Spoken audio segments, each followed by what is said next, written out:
This bottle is proof that even though you don't like whiskey from a certain brand, there's always that one bottle. Let's talk about it. This is a Trevor single barrel. It's a bourbon whiskey from Rare Character, finished in Apricot Brandy barrels. It is 115 proof, 7 years aged, and all these dogs are Trevor's employees. I believe last I heard 3 of the dogs are sadly no longer with us. But cool bottle nonetheless. You get a lot of the oak notes that are common in Rare Character, a little bit of a darker, dusty thing going on. I do get a lot of like citruses, orange, just a touch of like a honey. I do get the apricot. It's not as strong as I was expecting, but it's like it's there in a good way, if that makes sense. Not overpowering, but it's not there. The orange and other citrus notes kind of help it out. You do get a little bit of plum. That's probably that brandy speaking, and you do get a little bit of like a grain forward kind of wheatgrass thing going on, which I did not expect. I love that kind of thick syrupy viscosity.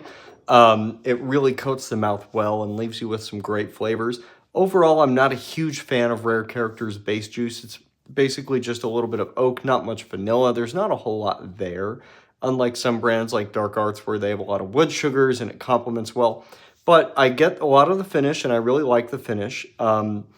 Some finished whiskeys, you get the finish towards obviously the finish, the end.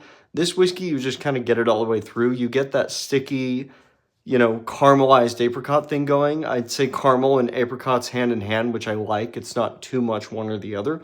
You do get the oak. It's a little bit more of a dry note. A little bit of that kind of sweaty barrel kind of wheatgrass thing going on. You do get a little bit of the orange peel, just a touch. It kind of adds a layer on top of the apricot.